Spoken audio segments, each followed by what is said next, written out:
We just wanted to win. And once we realized that win was the main goal, we just started coming together and playing as a team. Why did you say like, no, I'm gonna play defense. I'm gonna be the one that can shut down your number one scoring option? Coach is a character, man. He will make you want to win and play hard for him. What's good, ladies and gentlemen, and welcome into another episode of the Fitz Take Podcast. I'm your guy, Jamarcus Fitzpatrick, but you can always call me Fitz. That man in boxes with me is Elijah Nixon, my partner in crime, Mr. South Carolina and Connecticut, and all those good things that we always call him. Guys, thank y'all so much for subscribing to the channel. If you're not a subscriber, hit the bell down below and subscribe. If you are listening, go ahead and follow us on the podcast feed wherever you get your podcast from. And tonight, once again, we have a guest on. Like we said, we're going to continue to roll through with some of these interviews for the show. So he is a 6'9" force in the paint, dominating the boards and making plays on both ends. After transferring from Louisiana, he's become a key piece for McNeese State, hoping the Cowboys repeat as Southland Conference champions. Now he's looking to lead them back to tournament titles, as we are now talking to McNeese standout. Some of y'all know him as Karen Crow Joe, Mr. Joe Charles. What's up? What's up? What's up? Good, Man. Joe. What's up? Hey, Man, can how I you be been, on the brother? Yeah, everybody from the fold.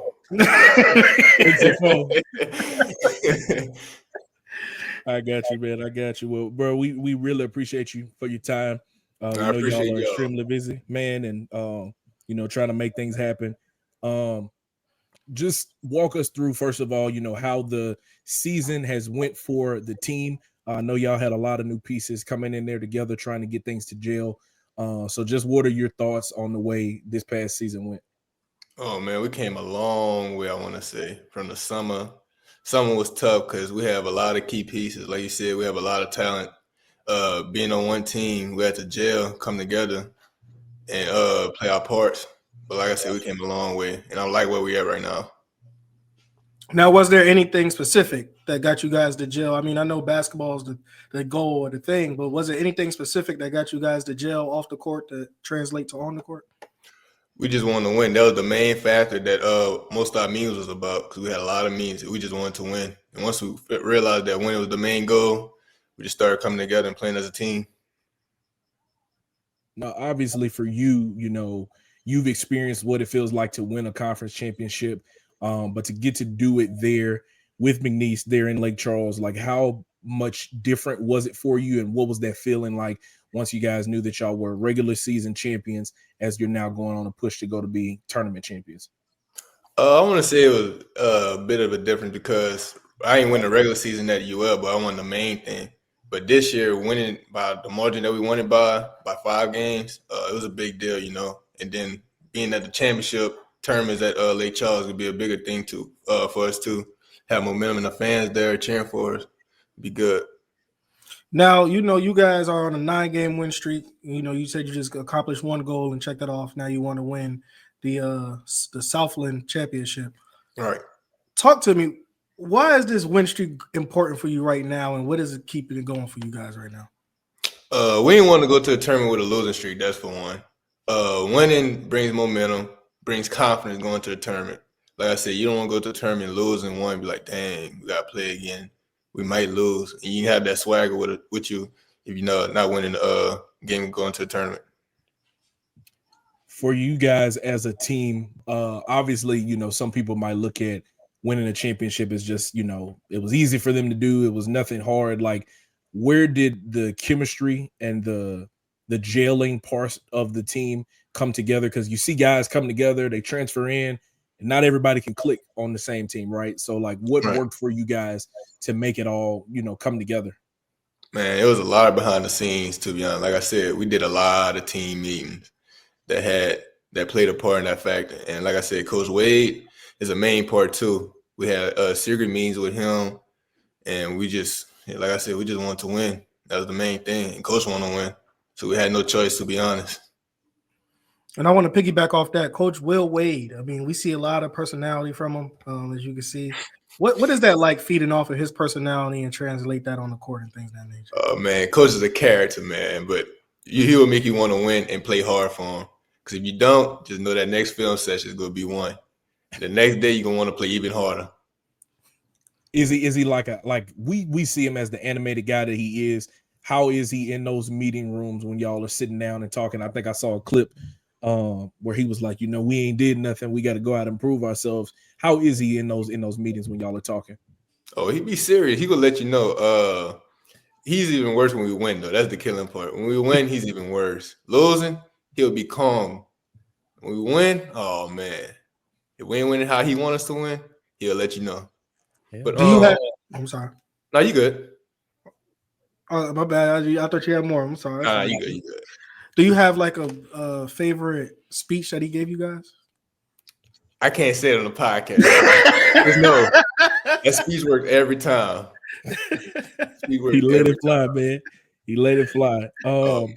Don't care who's around, who's your car, he'll let it fly. He be himself. That's the main thing that I like about him, because he be himself 24/7. Yeah, I mean, when it comes to having the persona of a coach, like how important is it that you guys are able to feed off of that? Because you have some coaches that are more laid back and the team kind of results in that, but because he is himself, because he feeds off of energy, how are you guys able to also do that same thing? When coach get fired up, we all get fired up. That's the one thing about this team. One person do something, we all cheering for each other. And if coach is mad, we all mad. We just feed off each other. Now, one game I'm gonna ask you, man. I know it's probably we supposed to ask you one game that you don't need to get fired up for. You was back in Occasion Dome. I know you're still friends with a lot of those guys on that roster. How was it? What was that night before? Was you sleeping well? What was the adrenaline going on with you? What was that moment like as you entered Occasion Dome, but as a Cowboy this time? To be honest, I was just rewatching the game from last year, being that they beat us, and then remember what UL used to do. It was a big thing going back home and playing against some of my friends, playing against some of the old coaches. It was a big thing, and I was a little nervous. Just was flowing. But once the ball went in the air, it was over with after that. Let's stay here with UL for a minute, and we not trying to be messy by no means, but obviously their season ended the other night. They're losing in the conference tournament, and it was a very interesting year. They started off pretty slow. I think it was a 7 or 8, 9 game losing streak. Coach Marlin, they decided to part ways with him. Like when all of that was going on, knowing those guys and knowing some of the work that they put in, like a Mike Thomas, a Kentrell Garnett, Coach Marlin, obviously somebody that recruited you, gave you a chance. Like how tough was that to kind of see, knowing the type of people that they are and what they do behind the scenes? I text mostly all the guys every day, checking up on them. And around that time, I text them like, keep your head up. You still got a season going on. I could just keep building up that and keep winning. Try to win. How shocking was the news when you saw that they had parted ways with Coach Marlin? How shocking was that to you? Because he had been there for so many years, man. Right. It was very shocking. And then being that it was like 2 days before we played him, I was really shocked. Yeah. Now, Joe, one of the most interesting things about your game is, you could tell somebody, hey, you go score. Your job is to rebound. Your job is to play defense. Your job, Joe, is just to be Joe, right? You can do it all. What is your main aspect of the game? I know you could score, you could rebound, you can pass, but what do you take most about your game that you take as a pride for you? Just want to win. That's the main goal, to be honest. I just do it whatever just to win. If coach need me to do this, I'll do it. Now, obviously, you being there, a part of the Cowboys team, your role is a little bit different. But you played and started in I think 29 games out of this season. When you go to a different location, you go and become a part of a new team. Is it a part of like just getting in their system and figure out how they play, or is it you bringing in your style of play and then adapting to it as you need to along the way? I want to say at first it was adapting to their style. Class is way different from coming from UL to playing for Coach Wade. That's what I can say. But after that, they just told me to be myself. They recruited me for a reason. Just be myself. Now, you did mention earlier in the podcast that you made it to the NCAA tournament before. I mean, I know you're doorsteps away. You're 2 wins away, to be honest. Right. how much have you dreamed of getting back to that stage? And when you, and if that, I'm gonna say when, we're gonna speed in existence. When that moment do happen for you, what do you think the feelings are gonna be with you, especially for your year? It's senior year, you always want to go to the big tournament. You know, being that it's your senior year, you do not want to lose on a bad note in your senior season on a bad note. So, like you said, going to the tournament, cause some damage, win a game or two, go out good. Is this like this time of year? I always say like it's so interesting because you got so much going on. You got high level basketball happening right now. Like for you as a player, is it a lot more fun when the season gets there, like it's Christmas time, the start of the season, or is it right now when that March Madness feeling is going on? Christmas time, to be honest, because the off season you prepare for the regular season. Then once the conference tournament comes, that's when everything starts clicking. And like, all right, it's do or die for real. Man, I gotta ask you, man, about your team, man. Swaggiest person on the team, who is it? No, you can't say you. Don't cheat, bro. That can't say you, bro. Who's the most swaggiest person on the team, bro? We got a couple. We got Omar Cooper, Allen Breed, Quadrier Copeland, DJ Richards, probably, and Christian Shoemaker, and Brandon Murray. Brandon Murray for sure. Yeah. So like I said, it's a couple. Say the this best is swaggy team, then. Yeah, it's a couple. I got you, man. I mean, y'all were in the national spotlight as well, not because of your team, but is that y'all's manager, the guy that be having the little boom box on his hip, be rapping and stuff? Yeah, man. Like, has that like been throughout the whole season? Like, when did that start to kind of catch on? And when y'all saw like he was going viral, like what were y'all thinking? I think he started doing it last year with the June box, and we really started paying attention 2 weeks ago. Once we seen him blow, we was happy for him, you know. Now he got an NIL deal doing it. Oh, really? Yeah. Man, what an NIL different. Man got a whole deal from that, bro. That's crazy. Is it the same? When you see Kodak posted him, that's his favorite rapper, so made his day. Antonio Brown posted him, made his day again. Yeah. Like I said, we just happy for him, man. That's dope, man. Is it the same song that y'all usually come out to or y'all listen to, or is that just that day? It was just that day. That was a song that I didn't know, to be honest. I was surprised he knew it. Oh man, that is funny. That is funny. I mean, because of that type of chemistry, I mean, just it seems like everything is on one accord from top to bottom. The manager, Coach Wade, you guys on the team. Do you feel like this is the year that something magical can really happen? Obviously, y'all have your eyes set on the Southland Conference Championship, the tournament. Like Elijah said, you got 2 wins and you're champions. But do you feel like this is the year that something magical can happen, you know, beyond just the conference tournament?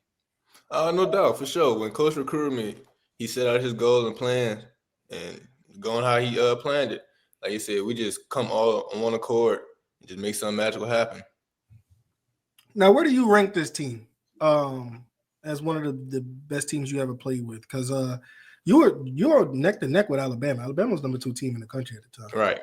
Y'all were right there with them. So where do you rank this team as one of the best teams that you ever played with? I want to say it's a tie. For my sophomore year and sophomore year for sure. Yeah. We had a lot of talent sophomore year.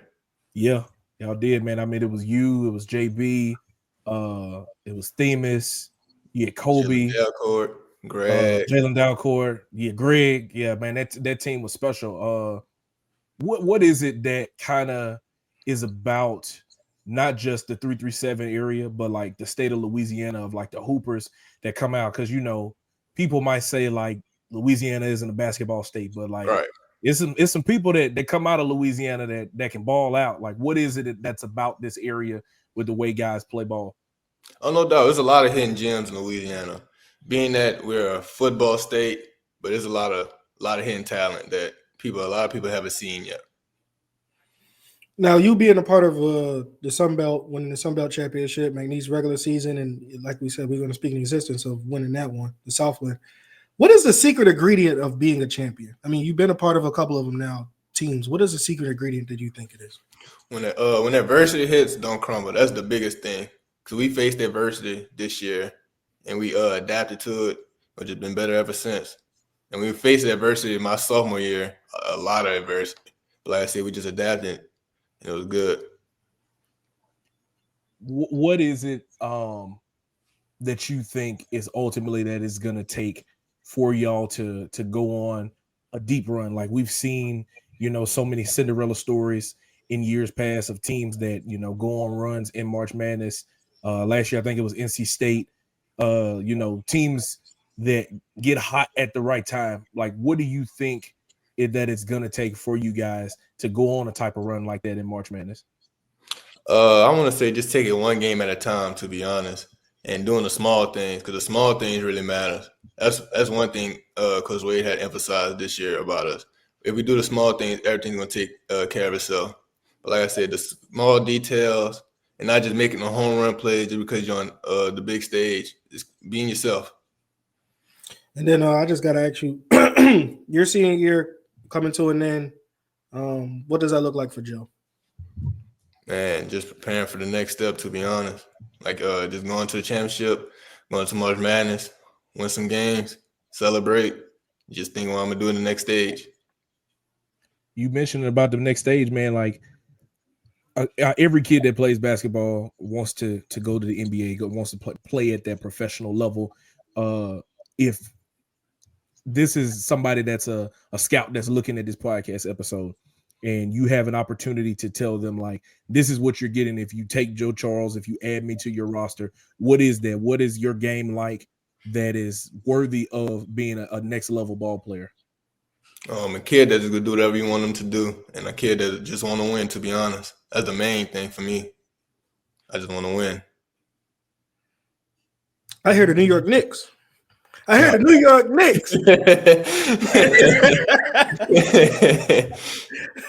Y'all might need a little bit of help, man, because didn't Brunson go down the other night? I think it was. Hurt his ankle last night against yeah, man. Joe, like looking at the NBA, we'll talk about that with you a little bit too. Who is kind of the hottest team right now that's playing? I know you got the Lakers.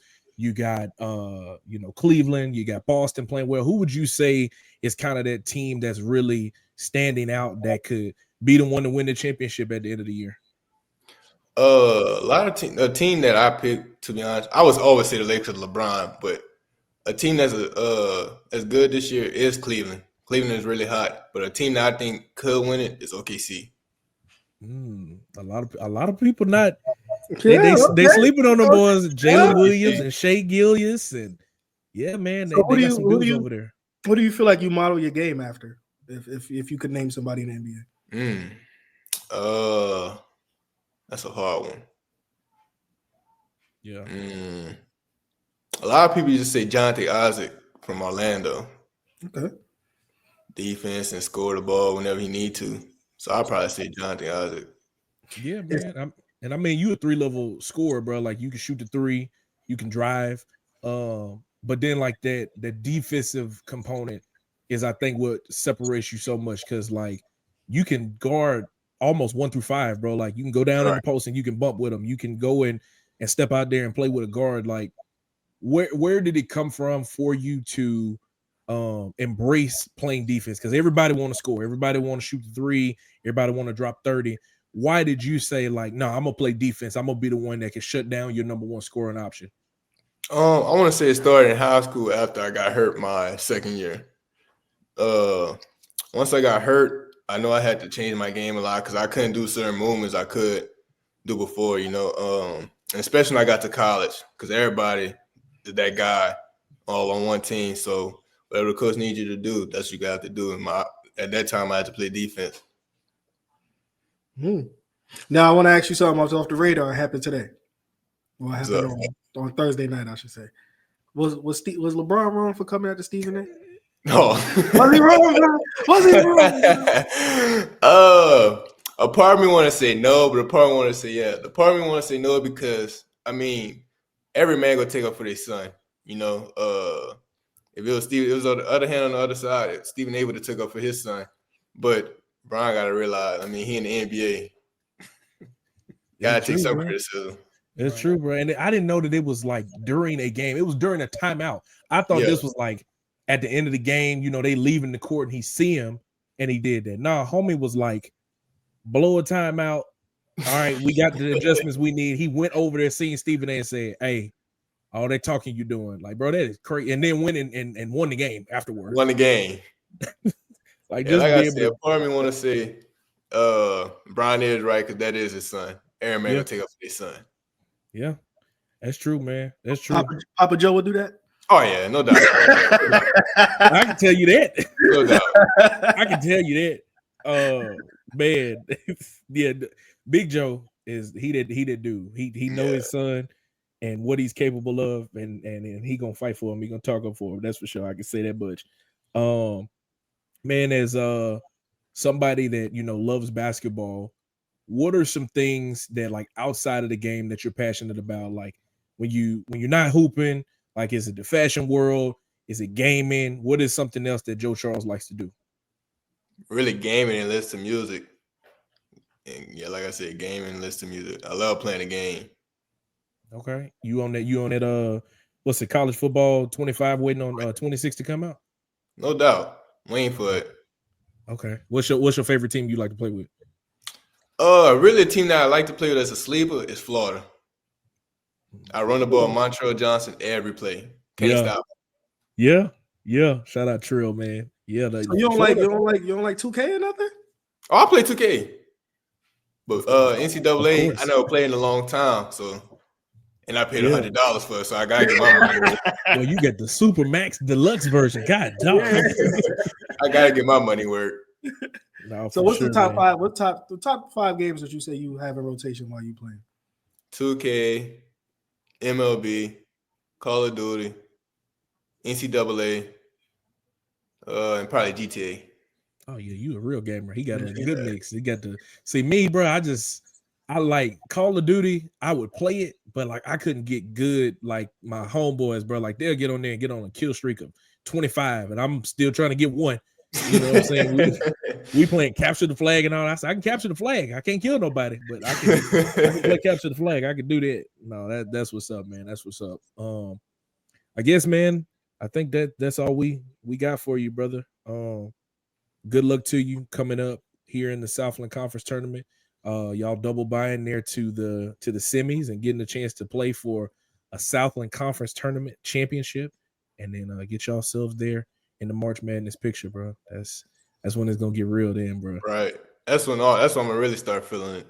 Cause right now it still feel like a regular game, to be honest. Yeah. Once the confetti fall, that's when I'm like, I'm going back. Yeah, for sure, man. For sure. Well, Joe, we appreciate you for hopping on the show, man, and good luck to you, man, as y'all go ahead there in the postseason. I appreciate y'all for having me. All right, my man. All right. And ladies and gentlemen, that has been Joe Charles, a forward there for the McNeese Cowboys, a great player, an even more exceptional young man with a great family. Here from Karen Crow, Louisiana, out in the area where me and Elijah both work at. E, do you have anything else, man? No, man. Good time seeing Joe. Hopefully they make it and get back to the March Madness where he said he want to be at. Hopefully pull off an upset with McNeese in the tournament if they get there. So I'm hoping for it. No doubt about it, man. Well, ladies and gentlemen, that will wrap this episode up of the Fitz Take Podcast. Thank you so much for listening. Thank you so much for watching. If you are a subscriber, thank you for that. If you're not, hit the bell down below, like the video, share the video, comment, and also subscribe to the channel. Follow us wherever you get your podcast from, Apple, Spotify, iHeartRadio, and Amazon Music. And also follow me and Elijah and my production company, ONEWAY Productions, on our social media platforms. They're linked down in the description of this YouTube video. Signing out for Elijah Nixon, I'm Jamarcus Fitzpatrick. We'll see you guys next time.